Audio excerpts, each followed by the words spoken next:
وأخرى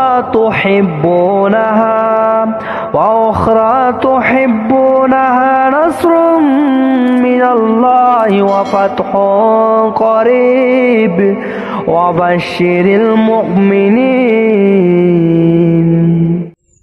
السلام عليكم ورحمة الله وبركاته. إن الحمد لله نحمده ونستعينه من يهده الله فلا مضل له ومن يضلله فلا هادي له وأشهد أن لا إله إلا الله وحده لا شريك له وأن محمدا عبده ورسوله أما بعد. এই লোকেরা আল্লাহর দিনকে মৃত্যুর মুখে নিয়ে গেছে। এখন আল্লাহর দিনকে জীবিত করার সময় এসেছে। 2004 সালে আল্লামা হাবিবুর রহমান রাহিমাহুল্লাহ উনি ইমাম আবদুল্লাহ ইবনে দাইলামি রাহিমাহুল্লাহর আস-সুনান কিতুল ফিরদাউসের দ্বিতীয় খণ্ড অনুবাদ করেছেন। সেখানে 806 নম্বরে উনি আবু হুরায়রা রাদিয়াল্লাহু আনহু থেকে একটা হাদিস এনেছেন। হাদিসের মতন হচ্ছে এরকম: হযরত আবু হুরায়রা রাদিয়াল্লাহু আনহু বলেন, রাসূল সাল্লাল্লাহু আলাইহি ওয়াসাল্লাম বলেছেন, শেষ জামানায় পথভ্রষ্ট আলেম বৃদ্ধি পাবে, তারা দিনকে মৃত্যুর অবস্থায় নিয়ে যাবে। ঠিক তখন আল্লাহ তাআলা হযরত উমর রাদিয়াল্লাহু আনহু এর বংশ থেকে একজন বালককে পাঠাবেন, তার মাধ্যমে দিন জীবিত হবে। আমি প্রথমে বলেছি এই লোকেরা আল্লাহর দিনকে মৃত্যুর মুখে নিয়ে যাচ্ছে। এখানে দেখেন হাদিসটা আমাদের যে বিষয়টা বলা আছে, অনেকে হাদিসটা নিয়ে বিভিন্ন মন্তব্য করতে পারে। বাস্তবতার সাথে যদি মিলে যায় অবশ্যই এটাকে মেনে নিতেই হবে, আপনার পক্ষে যাক আর বিপক্ষে যাক। এখানে বিশিষ্ট সাহাবী হযরত আবু হুরায়রা রাদিয়াল্লাহু আনহু বলতেছেন যে রাসূল সাল্লাল্লাহু আলাইহি ওয়াসাল্লাম বলেছেন, শেষ জামানা বলতে এটা তো অনেক আগে থেকেই শুরু হয়েছে, এখন হচ্ছে এটার একটা মোটামুটি যুবক বয়স চলতেছে শেষ জামানার। তো শেষ জামানায় পথভ্রষ্ট আলেম বৃদ্ধি পাবে, বৃদ্ধি পাবে আর তারা দিনকে অর্থাৎ আল্লাহর দিনকে, দিনুল ইসলামকে মৃত্যুর অবস্থায় নিয়ে যাবে। নাউজুবিল্লাহ। মানে ওই সমস্ত লোকেরা যারা আল্লাহ যে দিন আছে ওই দিনকে মৃত্যুর অবস্থায় নিয়ে যাবে, আল্লাহর দিনকে হাসি তামাশার পাত্র বানাবে, আল্লাহর দিনকে বিকৃতি সাধন করবে। আল্লাহর দিন যেভাবে এসেছে, যেভাবে দরকার, যেভাবে বিজয় হবে, তারা ওই বিষয়গুলোকে বাদ দিয়ে তারা নিজেদের মন মতো করে ওই দিনকে পালন করতে চাইবে, দিনকে বিকৃত করবে। এক কথায় দিনকে তারা মৃত্যুর অবস্থায় নিয়ে যাবে। যেমন সাধারণ একটা উদাহরণ দিই আপনাদের, গণতন্ত্র একটা কুফরি মতবাদ।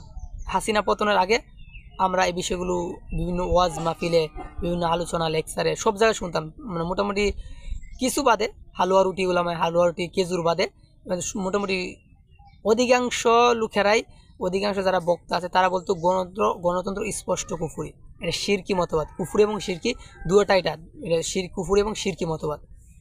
তো এই সময় আমরা সহ মোটামুটি উম্মার মোটামুটি যারা এই বিষয়ে আছে, যারা গণতন্ত্রকে ঝুঁকে পড়ে নাই, এই প্রত্যেকটা মানুষ সে বিশ্বাস করত গণতন্ত্র কুফরি এবং শিরকি মতবাদ।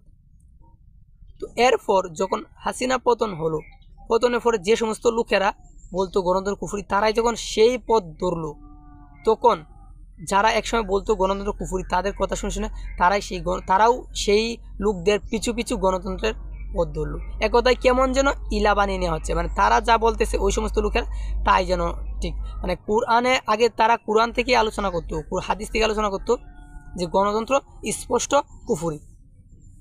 তো এখন আবার তারা সেই কুফরি এবং শিরকি মতবাদেরই পথ ধরেছে। তো তাদের পেছনে ওই সমস্ত লোকেরাও কি করছে, ওই তাদের এই পথটা ধরছে। মানে এক হিসেবে তারা কোরআনে যে আগে বলা ছিল গণতন্ত্র কুফরি, হাদিসে বলা ছিল কুফরি, তারা কোরআন হাদিসের দরকার নাই, তারা ওই সমস্ত লোকেরা যা বলেছে ওটাই যথেষ্ট, তারা ওই সমস্ত লোকদের অনুসরণ করেই তারা ধরেছে। অর্থাৎ ওই যে বলা আছে না কোরআনে যে ওই লোকেরা তাদের ওই আগের সম্প্রদায় ইহুদি নাসরাদের কথা, তারা এক শ্রেণীর লোকদেরকে যেন ইলা বানায় নিছে।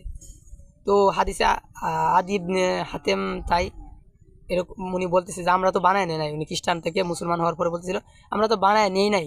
কীভাবে বললো যে তারা যা বলতো তোমরা তাই মানতা। একসময় বলতো আমাদের জামানার সাথে যে মিলাই, একসময় বলতো গণতন্ত্র কুফরি শিরকি, এটাই এখন তারাই পদ্ধতি, এখন আমরাও সেই পদ্ধতি, এরকম হয়ে যাচ্ছে। মানে উম্মা এক প্রকার ইলা বানিয়েছে তাদেরকে। আর এই উম্মা কুরআন এবং হাদিস থেকে কেউ দেখাতে পারবে না উম্মা এই শেষ জামানায় গণতন্ত্র দিয়ে উম্মা বিজয় হবে। হাদিসে অন্যরকম কথা বলা আছে, যেমন ইমাম দাইলামি রাহিমুল্লাহ তার আল ফিরদাউস বি মাসুরিল খিতাব, ওইখানে হয়েছে দারুল কুতুবুল ইলম বৈরুতের ছাপ।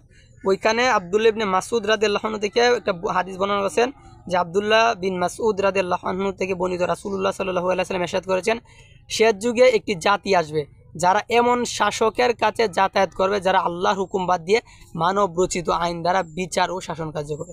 স্পষ্ট এটা গণতন্ত্রের কথা বলা হয়েছে। তারা সে শাসককে এ থেকে বাধা দেবে না, তাদের উপর আল্লাহর লানত বর্ষিত।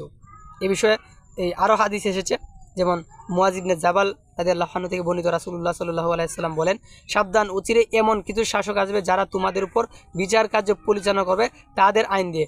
যদি তোমরা তাদের আনুগত্য করো তাহলে তারা তোমাদের পথভ্রষ্ট করে দেবে, আর যদি বিরোধিতা করো তাহলে তারা তোমাদের হত্যা করবে। তো এখন দেখেন আল্লাহর দিন কীভাবে বিজয় হয়। আমরা সাইকুল ইসলাম আল্লামা আজিজুল হক রাহিমউল্লাহ ওনার একটা মত শুনতাম, যেটা আমরা অনেক জায়গায় শুনি, যে ইসলাম নামক বৃক্ষের গোড়ায় পানি নয় রক্ত ঢালতে হয়। রক্ত কীভাবে ঢালা হয়? জিহাদের মাধ্যমে। এখান থেকে একটা বিষয় প্রতীয়মান হয় যে উম্মাহ বিজয় হবে জিহাদের মাধ্যমে। যারা গণতন্ত্র করে তাদের কাছে প্রশ্ন করতে পারেন যে পৃথিবীতে মুহাম্মদ সাল্লাল্লাহু আলাইহি ওয়াসাল্লামের মাধ্যমে দিন পরিপূর্ণ হওয়ার পর থেকে পৃথিবীর 1 ইঞ্চি জায়গা থেকে গণতন্ত্র দিয়ে ইসলাম বিজয় হয়েছে। যদি বলে হ্যাঁ, তাহলে বলেন যে হ্যাঁ আরও হবে। আর যদি বলে যে না, তাহলে বলেন আর কোনো দিন কাল্লা, আর কখনো হবে না। তাহলে বিজয় কীভাবে হবে? ঠিক সেভাবেই, ইন্নাল্লাহা আশতারা মিনাল মুমিনিনা আনফুসাহুম ওয়া আমওয়ালাহুম বিআন্না লাহুমুল জান্নাহ ইউকাতিলুনা ফি সাবিলিল্লাহি ফায়াকতুলুনা ওয়া ইউকতালুন। মারা এবং মরার মাধ্যমে দিন বিজয় হবে। আল জিহাদ ফি সাবিলিল্লাহর মাধ্যমে বিজয় আসবে। তো উম্মাহ ইসলাম চায় জিহাদের মাধ্যমে, রক্তের মাধ্যমে বিজয় হতে। আল্লাহ তাআলা বলছে যে আমাদের হাত দিয়ে ওদের শাস্তি দিতে চায়, হাত দিয়ে শাস্তি বলতে জিহাদের মাধ্যমে, লড়াইয়ের মাধ্যমে আল্লাহ তাআলা শাস্তি দিব। কিন্তু আমরা যদি এখন এই বাদ দিয়া এই সিরাতে আপনারা তো আমার থেকে ভালো জ্ঞানী আছেন, বিষয়গুলো জানেন যে উম্মাহ কীভাবে বিজয় এসেছে, কীভাবে আসবে, সব কিছু জানেন। তো এখন যারা এইগুলো বাদ দিয়া অন্য রাস্তা ধরবে, তার মানে অবশ্যই দিনের পতন হবে এইটার মাধ্যমে। তার মানে তারা দিনকে মৃত্যুমুখী নিয়ে যেতেছে, দিনের পতন তারা ডাকি আনতেছে, গণতন্ত্র দিয়ে যাইতেছে, দিন হাস্যকর বানাইতেছে আল্লাহর দিনরে। তারা কি হচ্ছে দিনকে মৃত্যুমুখী নিয়ে যেতেছে। গণতন্ত্রকে আল্লাহর দিনকে বিজয় করার জন্য গণতন্ত্রের পথ ধরা মানে আল্লাহর দিনকে মৃত্যুর মুখে নিয়ে যাওয়া। তো তারা সেই পথ ধরছে, তার মানে আল্লাহর দিনকে মৃত্যুর মুখে নিয়ে যাইতেছে। সুজা হিসাব ইমাম আব্দুল্লাহ ইবনে দাইলামি রাহিমাহুল্লাহ as-সুনানুল ফিরদাউসের আল্লামা হাবিবুর রহমান রাহিমাহুল্লাহর অনুবাদকৃত 2য় খণ্ডের 806 নম্বর হাদিসের এরপরে বলা ছিল, ঠিক তখন আল্লাহ তাআলা উমর রাদিয়াল্লাহু আনহুর এর বংশ থেকে একজন বালককে পাঠাবে, যার মাধ্যমে দিন জীবিত হবে। তো এখন আমাদের প্রয়োজন এই বালক, এই নেতা, উমর রাদিয়াল্লাহু আনহু বংশের ফারুকি, যার শরীরে রক্ত চলে, ফারুকি উমরের রক্ত চলে, ওই রকম একজন নেতা দরকার। আর আমরা জানি সেই নেতাই হচ্ছে ইমাম মাহমুদ হাবিবুল্লাহ। ইনশাল্লাহ ইমাম মাহমুদ হাবিবুল্লাহর মাধ্যমে দিন আবার জিন্দা হবে, যা অন্য হাদিসগুলো পড়লে বিষয়টা সম্পূর্ণভাবে বোঝা যায়। সুতরাং এখন ইমাম মাহমুদ হাবিবুল্লাহ এসেছে আল্লাহর দিনকে বিজয় করার জন্য, জিহাদের দৃঢ় আহ্বান দিয়েছে। সুতরাং এখন সময় এসেছে আল্লাহর দিনকে আবার জীবিত করার। আপনি শামিল হন আল্লাহর দিনকে জীবিত করার সেই কাফেলায়। আর জেনে রাখেন আল্লাহর পক্ষ থেকে সাহায্য এবং বিজয় খুব কাছেই।